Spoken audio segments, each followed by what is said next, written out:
primeiro trimestre de 2010, o número de financiamentos imobiliários aumentou 16% em relação ao mesmo período do ano passado.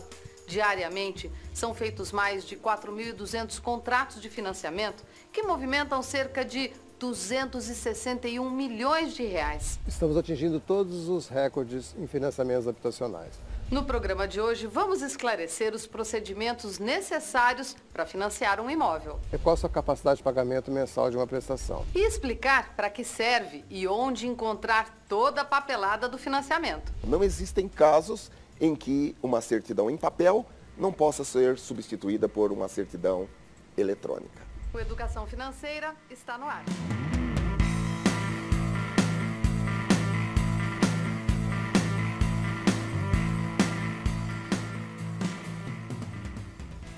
Levantar um financiamento imobiliário é um processo demorado porque envolve várias pessoas e etapas. Pode ter variações de banco para banco, mas de maneira geral, cumpre os mesmos requisitos.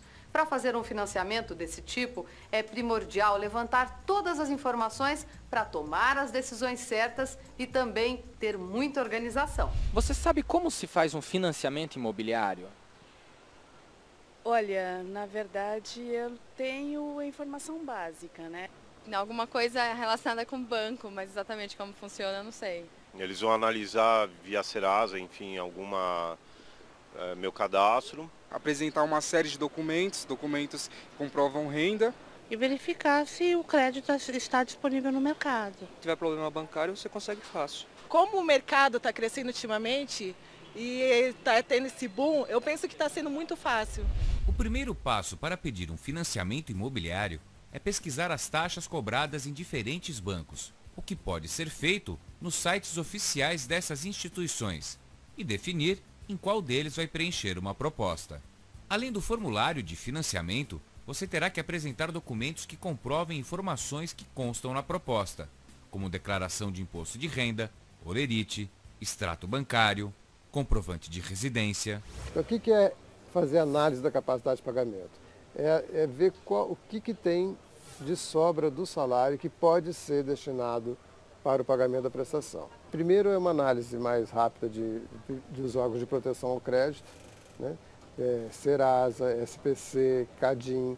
Se não tiver nenhum registro impeditivo nesses órgãos de proteção, aí ele faz uma análise de risco de crédito, onde ele avalia a renda de todas as pessoas que estão entrando no financiamento e vê que valor que pode ser desse conjunto de renda ser destinado para a prestação.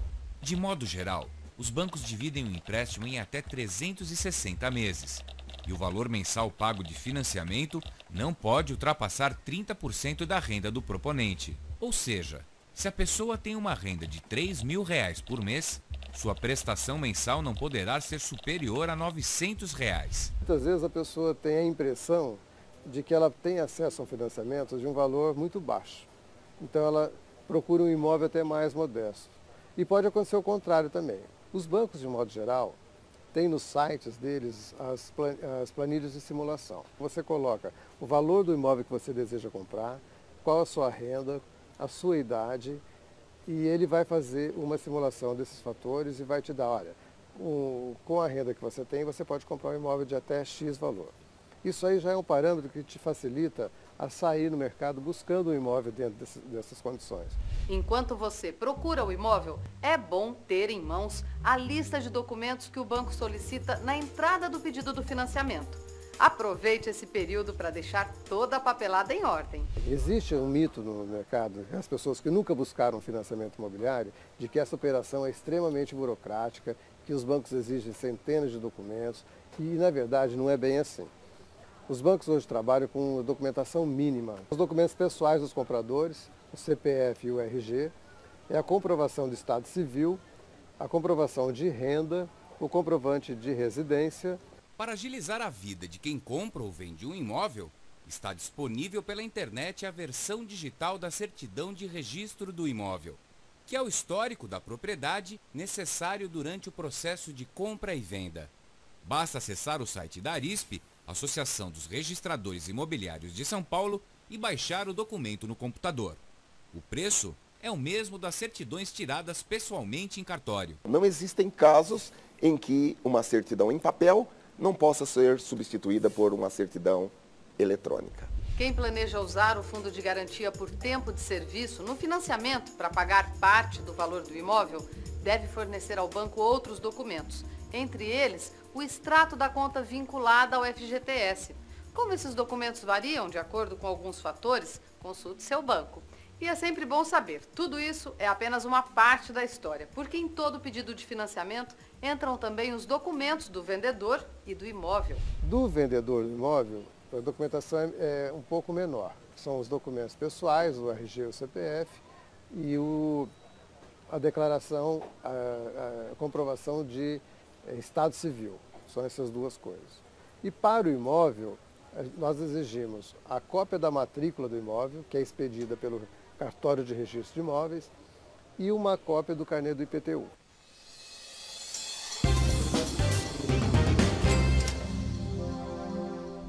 A certidão conjunta de débitos relativa a atributos federais e dívida ativa da União mostra se a pessoa tem pendências cadastrais e financeiras com a Secretaria da Receita Federal. Você sabe como essa certidão pode ser obtida? Alternativa A, pessoalmente na prefeitura da cidade em que reside o comprador. B, pessoalmente na Secretaria da Receita Federal. Ou opção C, pela internet, no site do Ministério da Fazenda. Depois do intervalo, a resposta.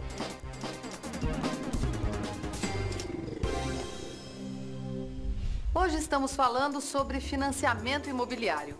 A certidão conjunta de débitos relativa a atributos federais e dívida ativa da União mostra se a pessoa tem pendências cadastrais e financeiras com a Secretaria da Receita Federal. Você sabe como essa certidão pode ser obtida? Alternativa A, pessoalmente na prefeitura da cidade em que reside o comprador. B, pessoalmente na Secretaria da Receita Federal. Ou opção C, pela internet, no site do Ministério da Fazenda. A resposta está na alternativa C, pela internet, no site do Ministério da Fazenda. Para trabalhadores formais, o bom e velho Olerite é o documento mais simples para comprovar renda. Quem trabalha como autônomo ou no mercado informal, o banco solicita documentos que comprovem a movimentação financeira do comprador.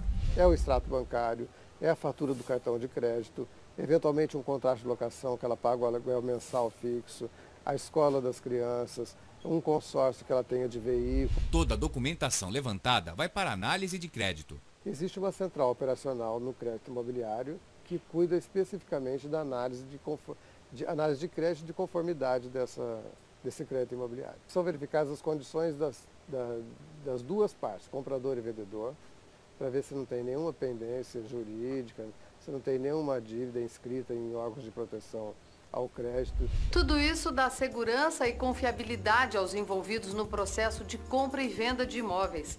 Também é muito importante saber que a maioria das certidões, tanto do comprador como do vendedor, tem prazo de validade e algumas só valem por 30 dias. Por isso, se houver no meio do caminho algum problema que demore a ser resolvido, o prazo das certidões pode vencer e será preciso renovar o documento.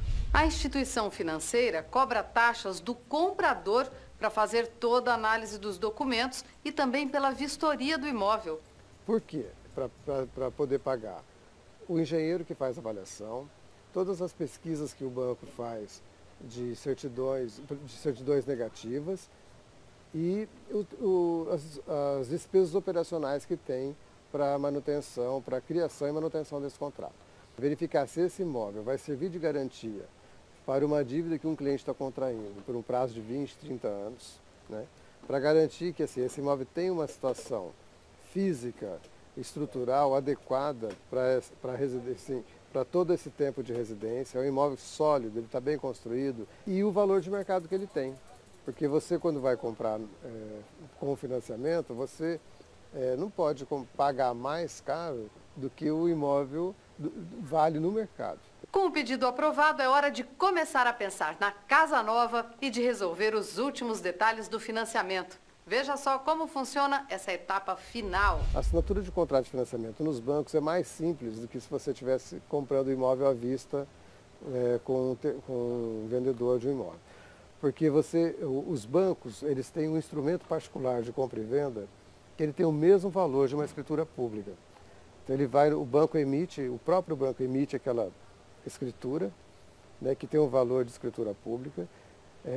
O cliente assina em 3 vias, ele leva uma dessas vias no cartório de registro de imóveis e solicita o registro da aquisição.